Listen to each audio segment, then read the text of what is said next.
Welcome to the Expert Talks. I'm Sage, and today's guest for Kalkine TV's very special edition of Expert Talks is Mr Chris Tradgett, co-founder at Publisher Discovery. In business, there's significance in finding the right affiliates for the long term, and today's guest will share the many tips and tricks involved in the process. So Publisher Discovery is a leading developer of AI and machine learning technologies for the affiliate marketing industry.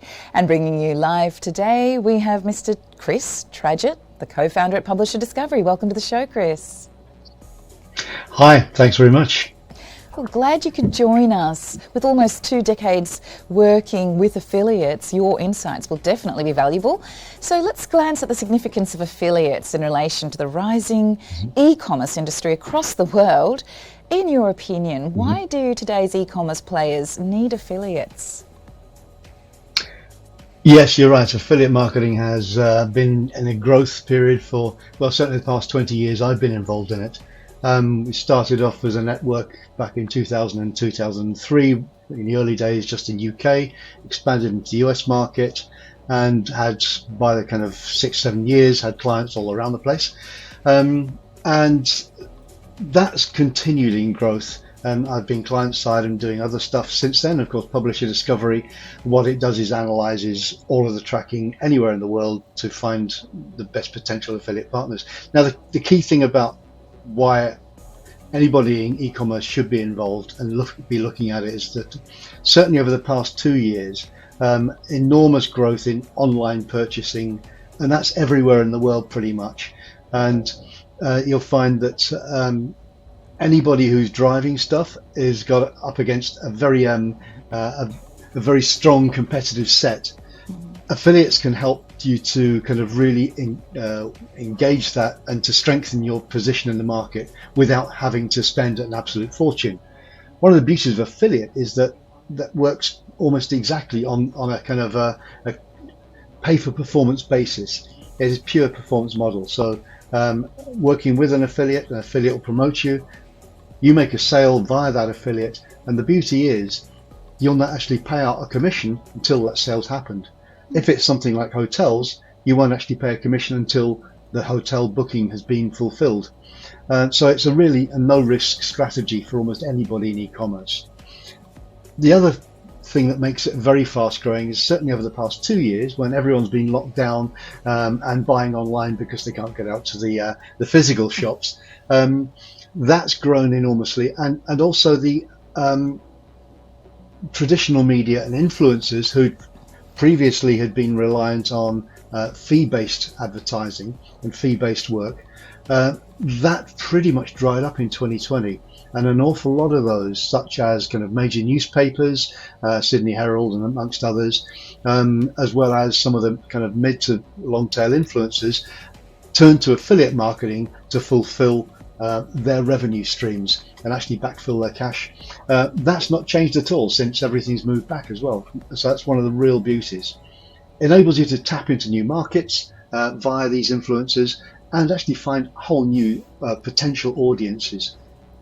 Absolutely, and if the internet did one thing for us back in the late 90s, it kind of removed that richness to reach matrix that we used to have to follow, and now with the right collaborations you can extend your market like you're saying, so that's fantastic. But one thing that puzzles me, and hopefully your next insights will help us understand this, is what actually gains traction on the internet. Some things that gain traction on the internet are rather peculiar, and I guess finding various and diverse affiliates can help companies. Could you share your insights about how, and the metrics involved with recruiting affiliates at scale? Yeah, sure. Okay. Scale's a funny word, and everyone thinks you've got to have thousands of affiliate partners. It's not always like that, and particularly in some particular niches. And for your American listeners, I shall say niches as well. But the key thing is finding the right partners. For somebody in a tight niche, such as kind of specific online software, you will only need a kind of relatively small pool of potential partners. If you're in finance, you'll be very much constrained by your national or even global financial constraints and securities. So you have to make sure that the partners you're working with, who are promoting you, are on the same page for that, and they know exactly what they're doing. So you can't have 1,000 affiliates on a credit card program, for instance. You probably work pretty well with 15 to 20, and then maybe potentially a few business partners on top. The beauty of affiliate is that it covers pretty much every little channel. So affiliate, don't think of it as like a channel like SEO. Think of affiliate as a model. So it's a model of paying your partners. Now, there might be great SEO affiliates, there might be great paid search affiliates, and there are also some brilliant guys working in lead generation using email marketing and mobile marketing. Each of these is an affiliate, but they're all in totally different channels. The beauty is you can integrate them with your brand to make it work. Now, in terms of recruiting at volume, what you need to do is to work out where your value comes from currently. So if you're working a particular niche, say for instance, and it might be something like Bitcoin, like on your previous article, or it might be something like, say, plus size fashion. I've spoken with somebody in plus size fashion in the past, so I know that reasonably well. Where it is quite a tight niche, it's not a huge market, but there will be quite a number of specific retailers who can tap into just a number of bloggers, influencers in that sector, and they can actually engage with that market. So the scale comes from ensuring you've got the right partners, not just thousands of them. Great. Does that make sense? Yes, it does. I'm trying to understand what you're saying, and it's that perhaps that these influencers are doing the things that the customers and clients are doing, the lifestyle catches there, and the hooks that grab them, instead of them, the customers and clients just being thought of as numbers and data, I guess. Is that what it is? Yes, it is, and it's a relationship business. The affiliates are people, and for instance, things I've looked at recently have been because I bake bread. If anyone follows me on Instagram, you'll know I bake bread. But there's quite a lot of baking influencers, and they've got, say, YouTube channels on how best to make a Polish dough and things like that, or how to make French loaves, that kind of stuff. And they'll recommend products, but that's a very tight niche, that kind of stuff. And it's not a massive market, but finding those things. And the beauty is, from an advertiser's point of view, they'll only pay a commission to that influencer when somebody goes and buys that £2 loaf tin, or whatever it might be, a particular kind of type of implement. That's the real beauty of it. It is purely performance based. Fantastic. Does that make sense? Yes, it absolutely does. Crystal clear. So, getting affiliates might sound financially tricky for some startups. How can these startups get free affiliates insights on their websites? Do you have any tips to share there? Yeah, sure. I mean, there are a huge number of new advertisers who have kind of used things like Shopify or other systems to kind of come into online, particularly over the past 2 years. There's an awful lot of new retailers there, a lot of them very small. You'll find it very tricky to get traction with the high volume affiliates, but then probably not the guys you want to work with. It's about finding the niche and working the partnerships in those niche. First thing any e-commerce company's got to do is to get the numbers right. So make sure your website is converting. Have an idea what the average basket values are, and that may have kind of differentiation across your different markets. So it might be different for particular age groups. Let your affiliates know that. So as soon as you've got a few people on there, if you share that information, that's gold dust to them, because they know then who they can go out and target to get the best potential for converting to a sale. So find those specialist niche guys, work with a few, and once you've got a bit of a track record, you can then build upon that track record and grow the program by finding similar types of affiliate. And there are tools that I can probably recommend which will help you just do that. Excellent. So sometimes, this is going off the main discussion a little bit, but you might have some light to shed on this topic. Sometimes we hear about pyramid schemes and how they can be dangerous. Do you think finding affiliates is different to that? Oh, totally, yeah. The beauty of an affiliate relationship is that owner of a website or an Instagram page or a Facebook page or whatever they're doing promotes things, they have an audience. They're not selling via yet another affiliate into an audience. Generally speaking, there are people in pyramid and multi-level marketing who call themselves affiliate, but it's not really the same thing. The beauty of an affiliate is you have a merchant advertiser who will advertise on a affiliate network platform or a SaaS platform. They will get partnerships via that. The tracking is end-to-end, which means that it goes from an affiliate site. The visitor to the affiliate site will go through to the advertiser, make a purchase, and that all of that happens between those two relationships. Multi-level marketing is a whole other kettle of fish. Worked for Amway, but it's finding a different yeah, it did. Yeah, a different face in the new times. So at Publisher Discovery, how do you feed your recommendation engine and keep the database verified and contact details up to date? It's pretty simple. It's pretty much automated.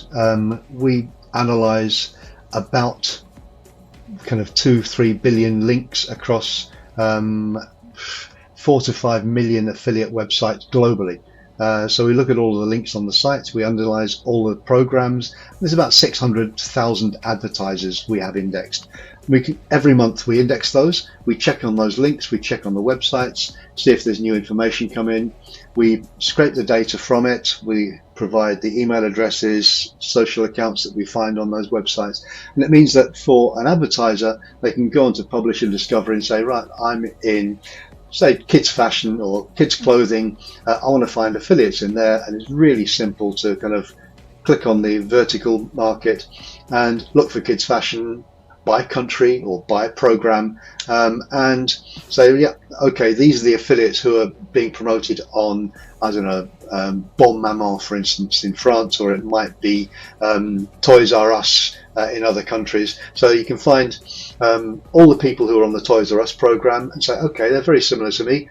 I'll go out and look for some of those guys, recruit them onto my program, and it's that simple.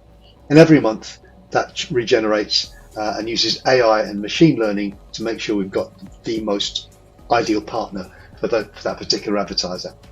I was going to ask how you did that. So it's done by artificial intelligence, algorithms. Fantastic. And It sounds like you're taking all the groundwork out and really offering a lot of support there through your infrastructure for people looking for collaborations and affiliates. That's fantastic. So we have to start winding up. It takes about 5 hours. 5 hours a week is usually spent finding affiliates, and we can telescope that into minutes. Amazing.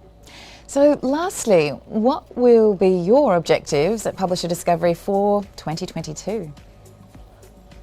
Well, it's building on the existing success and building on the existing work and platform. There are new tools being implemented during the next 3-6 months or so, which will add other levels of functionality and usability for it, but also building on the partnerships. We already partner with half a dozen different affiliate networks. So an advertiser can go to the network and say, can you put Publisher Discovery in my program so that I can find more affiliates? It's that simple. So networks like Tune or Partnerize, Cake, they're able to go to the network, say, yeah, I'd like to use affiliate Publisher Discovery to find some new affiliates, and do it like that. And that's the way it goes. And other advertisers, of course, can go straight to our website and just sign up for a free trial. Get 7 days to play with it. Oh, great. Try before you buy. I like the sounds of that.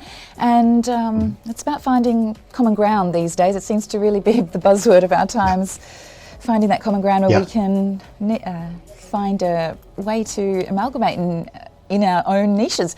So thank you so much, Chris, for joining us. We really do appreciate your insights. Was there anything you'd like to share before we close off the discussion? I think that's probably covered most of it, but if anyone wants to have a look at more, you can have a look at publisherdiscovery.com. It does what it says on the tin, as one of the old UK adverts used to say. Just discovers publishers, helps you recruit them, and that's on a global basis, whether it's Europe, US, Australia, Singapore, wherever.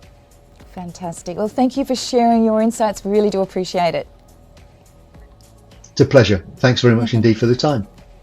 And if you've just joined us, we had a very interesting discussion with Mr Chris Tradgett, co-founder at Publisher Discovery. Please watch the full recording at Kalkine Media's YouTube channel and keep watching for more of the live expert talks and market trends. Stay apprised and invest wise with Kalkine.